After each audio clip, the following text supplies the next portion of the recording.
નમસ્કાર વિદ્યાર્થી મિત્રો, એજ્યુટેકનો ચેનલમાં આપનું સ્વાગત છે। આજે આપણે ધોરણ 8 વિષય ગુજરાતીમાં પ્રકરણ નંબર 9 મજાનો ખજાનો તેના સ્વાધ્યાયના તમામ પ્રશ્નોના જવાબનું સોલ્યુશન કરીશું।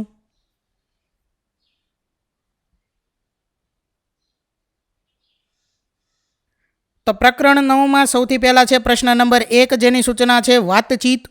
જેમાં પહેલો પ્રશ્ન છે, તમારા ઘરમાં તમને કોણ કોણ વાર્તા કહે છે? તો જવાબ છે કે મારા ઘરમાં મારા મમ્મી તથા દાદા દાદી વાર્તા કહે છે। બીજો પ્રશ્ન છે, આ ઘટનામાં તમને શું ગમ્યું, કેમ? તો જવાબ છે કે આ વાર્તામાં મને દાદા દાદી તથા કરણ જે પ્રકારે કોઈ પણ વાતને કહેવત દ્વારા કહેતા હતા તે મને ખૂબ જ ગમ્યું, કારણ કે કોઈ પણ વાતને કહેવતો દ્વારા સચોટ રીતે સામાવાળાને સમજાવી શકાય છે। કહેવતો દ્વારા કહેવાયેલી ટૂંકી વાત બહુ જ વિશાળ અને વ્યવહારિક અર્થ ધરાવે છે। આથી આપણે ઓછું બોલીને સામેવાળાને જે તે વિષયની વાતને વિસ્તૃત રીતે કહી શકીએ છીએ। ત્યાર પછી આગળ પ્રશ્ન નંબર 3, આમાંથી કઈ કહેવત તમે પહેલાં સાંભળી હતી, ક્યાં? તો આમાંથી ઘણી બધી કહેવતો મારા દાદાની વાતોમાં સાંભળેલી છે। તેમાંથી હીરો ઘોઘે જઈ આવ્યો ને ડેલીએ હાથ દઈ આવ્યો, આ કહેવત મને બરાબર યાદ રહી ગઈ છે। સાંજે મહેમાન આવવાના હોવાથી હું રમવા જતો હતો ત્યારે મને મમ્મીએ રમતના મેદાનની બાજુની દુકાનમાંથી સાંજની રસોઈ માટે ખૂટતો જરૂરી સામાન લાવી આપવાનું કહ્યું હતું, પરંતુ હું રમત રમીને મેદાનમાં ઘરે જતાં સામાન લેવાનું ભૂલી ગયો અને સીધો ઘરે પહોંચી ગયો। મમ્મીએ મને ખાલી હાથે જોયો ત્યારે સામાન વિશે પૂછ્યું, ત્યારે દાદાજીએ આ કહેવતનો પ્રયોગ કર્યો હતો। ત્યાર પછી આગળ પ્રશ્ન નંબર 4, તમારા ઘરમાં આવી કહેવત કોઈ બોલે છે, કોણ? તો હા, મારા ઘરમાં આવી કહેવતો મારા દાદા બોલે છે। ત્યાર પછી આગળ પ્રશ્ન નંબર 5, તમે ક્યારેય કોઈ કહેવતનો ઉપયોગ કર્યો છે, ક્યાં? તો હા, હું પણ દાદાજી પાસેથી શીખીને ઘણી કહેવતોનો વાતોમાં ઉપયોગ કરું છું। એકવાર મારો એક મિત્ર બીમાર હોવાના કારણે 1 અઠવાડિયા સુધી શાળાએ ન આવ્યો। તેણે અઠવાડિયા દરમિયાન કરાવેલું વર્ગ કાર્ય અને જે તે વિષયને શીખવાના કાર્ય માટે અમારી સાથે ભણતા અને તેની સોસાયટીમાં રહેતા મિત્ર પાસે મદદ માંગી, કારણ કે તેના બીજા અઠવાડિયે સત્રાંત પરીક્ષા શરૂ થતી હતી। 2-3 દિવસ થવા છતાં તે મિત્રની સોસાયટીના મિત્રએ મદદ ન કરી। ત્યારે તેણે મને ફોન કર્યો અને હું તેને જરૂરી નોટબુક્સ લઈ તેના ઘરે આપવા ગયો ત્યારે મેં તેને પારકી આશ સદા નિરાશ કહેવત કહી હતી અને કહ્યું હતું કે આમાંથી વર્ગ કાર્ય લખીને જે વિષયમાં તને ન સમજાય તે મને કહેજે, હું તને શીખવાડીશ, જેથી તને સંત્રાંત પરીક્ષામાં મુશ્કેલી ન પડે। ત્યાર પછી આગળ પ્રશ્ન નંબર 2, જેની સૂચના છે કે આપેલા વાક્યમાં નજીકનો અર્થ નીચેનામાંથી કયો છે તે જણાવો। જેમાં પહેલું છે, જોસેફ એના પપ્પા જેવો જ સંગીતકાર નીકળ્યો એવું બધાને કહેતા સાંભળ્યા છે। તો અહીં 3 વિકલ્પો છે। વિકલ્પ અ, ઝાઝા હાથ રળિયામણા। વિકલ્પ બ, ધીરજના ફળ મીઠા। વિકલ્પ ક, મોરના ઈંડા ચિતરવા ન પડે। તો આમાંથી આ જે વાક્ય આપેલું છે તેનો અર્થ થશે વિકલ્પ ક, મોરના ઈંડા ચિતરવા ન પડે। તો આ રીતે આપેલ વાક્યનો નજીકનો અર્થ જે વાક્ય થતું હશે તે આપણે જવાબ તરીકે લખવાનું છે। ત્યાર પછી બીજું વાક્ય છે, પારકી આશ સદા નિરાશ। તો એમાં જવાબ થશે વિકલ્પ બ, બીજા પર નિર્ભર રહીએ તો ઉદાસ જ થવું પડે। ત્યાર પછી ત્રીજું, બોલે તેના બોર વેચાય। આપેલી કહેવતની વિરોધી અર્થ દર્શાવતી કહેવત કઈ છે? તો બોલે તેના બોર વેચાય તે કહેવતનો વિરોધી અર્થ દર્શાવતી કહેવત થશે વિકલ્પ બ, ન બોલ્યામાં 9 ગુણ। ત્યાર પછી આગળ પ્રશ્ન નંબર 3, જેની સૂચના છે, આપેલા શબ્દનો અર્થ ધારો અને ઉદાહરણ મુજબ સાચા વાક્ય સામે ખરાની નિશાની કરો અને અર્થધારી વાક્ય બનાવો। જેમાં પહેલું છે નિરીક્ષણ। તો અહીં નિરીક્ષણ શબ્દનો અર્થ થાય છે અવલોકન। ત્યાર પછી સાચું વિધાન જે છે, સાચું વાક્ય, તેની સામે ખરાની નિશાની કરેલ છે। ઇકબાલ, વર્ગમાં જે નિરીક્ષણ કર્યું તો ખબર પડી કે એક પુસ્તક ઓછું હતું। ત્યાર પછી તેનો અર્થ જે હોય તે અર્થને આધારે વાક્ય બનાવવાનું છે। જેમ કે અહીં વાક્ય છે કે પોલીસે ચોરી થયેલ દુકાનનું નિરીક્ષણ કર્યું। ત્યાર પછી બીજું લાય, તો તો એનો અર્થ છે ચટપટી ભરી ઉતાવળ.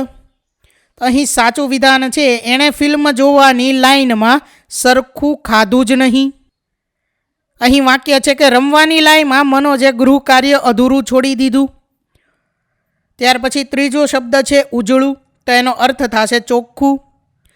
સાચું વિધાન અહીં થશે મારી માએ કપડાં ધોઈને ઉજળા કર્યા. વાક્ય છે કે રમાએ આંગણું વાળીને ઉજળું કર્યું.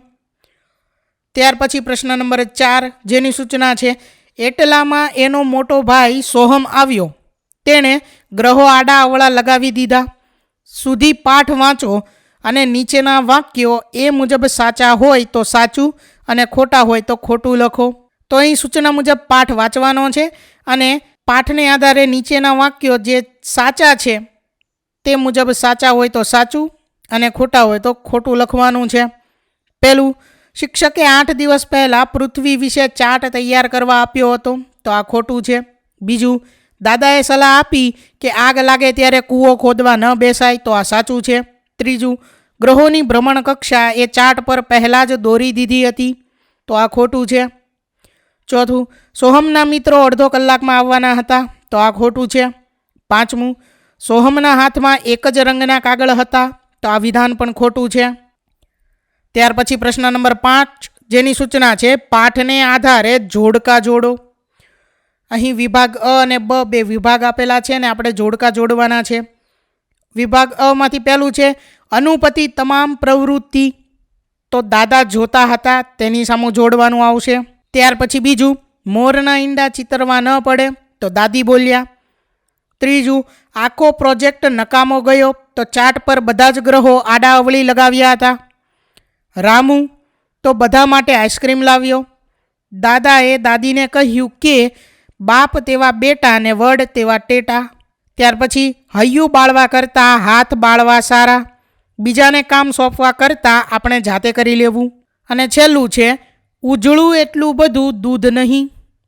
ત્યાર પછી આગળ જોઈએ પ્રશ્ન નંબર 6 જેની સૂચના છે કે ખોટા વિકલ્પ છે કે સાચું વાક્ય બનાવો. જેમાં પહેલું છે નાનકડા અનુપની સાયકલની ચેઇન ઉતરી ગઈ અથવા ગયો અથવા ગયું, તો અહીં ગયો અને ગયું આ શબ્દ ખોટા છે, તે આપણે ચેકી નાખવી અને વાક્ય આપણું બને નાનકડા અનુપની સાયકલની ચેઇન ઉતરી ગઈ. ત્યાર પછી એવી જ રીતે બીજું વિધાન બને મોટા ભાઈની સાયકલની ચેઇનનું બરાબર નિરીક્ષણ કર્યું. ત્રીજું વિધાન બનશે આમ બેઠેલો જોઈને દાદા બોલ્યા. ચોથું વિધાન જીયાના પપ્પા ખેતી કરીને ઘર ચલાવતા. પાંચમું વિધાન પોતાની ઈચ્છા અનુસાર દીકરીનું પરિણામ જોઈ પિતાએ રાજીપો વ્યક્ત કર્યો. ત્યાર પછી આગળ પ્રશ્ન નંબર 7 જેની સૂચના છે આ પાઠમાં આપેલી કહેવત સિવાયની કહેવત લખો અને એનો અર્થ લખો. તો પાઠમાં આપેલી કહેવત છે તે સિવાયની બીજી કહેવતો લખી અને તેનો અર્થ લખવાનો છે. તો પહેલી છે ઘરડા ગાડા વાળે, તો એનો અર્થ થશે કે અનુભવીઓની સલાહ ખરે ટાણે ખપ લાગે. બીજું, તેલ જુઓ તેલની ધાર જુઓ, તો ચોમેરથી વિચાર કરીને કામ કરવાની ભલામણ કરવી. ત્યાર પછી ત્રીજું, બકરું કાઢતા ઊંટ પેસે, નાનું વિઘ્ન દૂર કરતાં મોટું વિઘ્ન આવી જાય. ચોથું, પારકે ભાણે મોટો લાડુ, તો પોતાની વસ્તુ કરતાં બીજાની વસ્તુ સારી લાગે. પાંચમું, બોલવું ને લોટ ફાંકવો બે સાથે ન બને, એટલે એક સાથે બે કામ ન થઈ શકે. ત્યાર પછી પ્રશ્ન નંબર 8 જેની સૂચના છે કારણ આપો. જેમાં પહેલું સોહમનો પ્રોજેક્ટ નકામો થઈ ગયો કારણ કે, તો સોહમે મિત્રો સાથે રમવા જવાની ઉતાવળે પ્રોજેક્ટમાં બધા જ ગ્રહો ખોટી રીતે લગાવ્યા હતા, તેથી સોહમનો પ્રોજેક્ટ નકામો થઈ ગયો. ત્યાર પછી બીજો પ્રશ્ન સોહમ અકળાઈ ગયો કારણ કે, તો સોહમે તેના પ્રોજેક્ટમાં સૂર્યની સૌથી નજીક બુધ ગ્રહના બદલે ગુરુ અને ત્રીજા સ્થાને પૃથ્વીના બદલે શનિનો ગ્રહ લગાવી દીધો હતો. આથી આખો પ્રોજેક્ટ ફરીથી કરવો પડે તેમ હોવાથી તે અકળાઈ ગયો. ત્યાર પછી ત્રીજો પ્રશ્ન સોહમ લમણે હાથ દઈને બેસી ગયો કારણ કે, તો સોહમે પ્રોજેક્ટમાં ગ્રહો ખોટા સ્થાને લગાવ્યા હોવાથી તેણે ફરીથી પ્રોજેક્ટ કરવા બીજો ચાર્ટ પેપર અને રંગીન કાગળો લીધા. તે સૂર્ય અને બીજા ગ્રહો એક પછી એક તૈયાર કરવા લાગ્યો. તેનું મન તો તેના મિત્રોમાં જ હતું. આથી કાગળમાંથી થોડાક ગ્રહો તૈયાર કરીને પાછો આ બધું કામ કેવી રીતે પૂરું થશે તે વિચારતો સોહમ લમણે હાથ દઈને બેસી ગયો. ત્યાર પછી આગળ પ્રશ્ન નંબર 9 જેની સૂચના છે પ્રશ્નોના જવાબ લખો. જેમાં પહેલો પ્રશ્ન છે તમે શાળામાં કેવા કેવા પ્રકારના પ્રોજેક્ટ કરો છો? તો મેં આ વર્ષે શાળામાં નીચેના પ્રોજેક્ટ કર્યા છે. જેમાં પહેલું છે વિજ્ઞાન પ્રોજેક્ટ. તો પાણીનું પ્રદૂષણ તે કેવી રીતે થાય છે અને કઈ રીતે અટકાવી શકાય તે અંગેનું પોસ્ટર બનાવવું. ત્યાર પછી બીજું ગણિત પ્રોજેક્ટ. તો એની અંદર ભૌમિતિક આકૃતિઓ બનાવી જે તે સંકલ્પનાઓ સમજાવવી. ત્યાર પછી ત્રીજું છે સામાજિક વિજ્ઞાન પ્રોજેક્ટ. તો પોતાના ગામના ઇતિહાસ પર એક પોસ્ટર બનાવવું. ચોથું પર્યાવરણ પ્રોજેક્ટ. તો ઘરે કચરાનું રિસાયકલિંગ કેવી રીતે કરી શકાય તે અંગેનું પોસ્ટર બનાવવું. પાંચમું સમાજ સેવાનો પ્રોજેક્ટ. તો પોતાના વિસ્તારના પુસ્તકાલયમાં સ્વયં સેવા આપવી અને તેની નોંધ કરી પીટી શિક્ષકને બતાવવું. તો વિદ્યાર્થી મિત્રો, અહીં તમે કરેલા પ્રોજેક્ટ પણ તમે લખી શકો છો. ત્યાર પછી પ્રશ્ન નંબર 2 તમને પ્રોજેક્ટ કરવામાં કોણ કોણ મદદ કરે છે? તો મને પ્રોજેક્ટ કરવામાં મારા મમ્મી પપ્પા મદદ કરે છે. પ્રશ્ન નંબર 3 સોહમની જેમ તમે ક્યારેય અકળાઈ ગયા છો? કેમ? તો સોહમની જેમ હું પણ એકવાર અકળાઈ ગયો હતો. મને ગણિતના એક પ્રકરણમાં એક રીતના દાખલા ગણતા આવડતા ન હતા. આથી મેં જાતે ઘણી મહેનત કરી છતાં ન આવડતા મારા પપ્પા સાથે શીખ્યો. તેમને શીખવાડ્યા પછી મેં જાતે પ્રયત્ન કર્યા છતાં જવાબો સાચા આવતા ન હતા. આથી બીજા દિવસે હું શાળામાં રિસેસના સમયે ગણિતના શિક્ષક પાસેથી તેની પદ્ધતિ બરાબર શીખ્યો. ઘરે આવીને મેં ફરીથી પ્રયત્ન કર્યા છતાં પણ જવાબો સાચા આવતા નહોતા. આથી હું ખૂબ જ અકળાઈ ગયો હતો. ત્યારે દાદાજીએ મને સમજાવ્યું કે અકળાઈ જવાથી આવડી નહીં જાય, તેના માટે તારે ધીરજથી સતત પ્રેક્ટિસ કરવી પડશે. તારે સમજવું પડશે કે તું ગણતરીમાં ક્યાં ભૂલ કરે છે. દાદાજીની વાત માનીને મેં શાંતિથી સતત પ્રયત્ન કર્યા અને પછી મને તે દાખલા ગણતા આવડી ગયા. વિદ્યાર્થી મિત્રો, અહીં તમે તમારો અનુભવ પણ લખી શકો છો. ત્યાર પછી આગળ પ્રશ્ન નંબર 4 કહેવતનો ઉપયોગ તમે ક્યારે ક્યારે કરો છો? કેમ? તો જ્યારે કોઈ વાતને ટૂંકમાં અને અસરકારક રીતે સામેવાળી વ્યક્તિને જણાવવી હોય ત્યારે હું કહેવતનો ઉપયોગ કરું છું. કહેવતનો ઉપયોગ કરવાથી આપણે આખી વાતના સારને ટૂંકમાં સમજાવી શકીએ છીએ. તેની મદદથી જટિલ વાત પણ સરળતાથી કહી શકાય છે. ત્યાર પછી આગળ પ્રશ્ન નંબર 5 ઝાઝી કીડીઓ સાપને તાને એ કહેવત સમજાવો. તો આપેલ કહેવતનો અર્થ સંપ અને સહકારથી મોટી આપત્તિને પણ ઓળંગી જવાય. અર્થાત ઓછા બળવાન પણ વધારે માણસો વધુ બળવાનને હંફાવે. આ કહેવત મુજબ સૌ સાથે મળી સંપ અને સહકારથી કામ કરે તો શક્તિશાળી દુશ્મને કે દેશે પણ પીછેહટ કરવી પડે છે.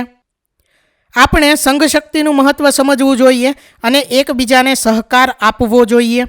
ત્યાર પછી આગળ અહીં મૂળ ભાવ એ છે કે જ્યારે ઘણા નાના નાના નિર્બળ લોકો મળીને કામ કરે છે ત્યારે તેઓ મોટા મોટા બળવાન લોકોને પણ હરાવી શકે છે.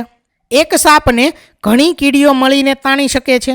તે જ પ્રમાણે સામૂહિક પ્રયાસથી મોટી સમસ્યાઓ ઉકેલી શકાય છે.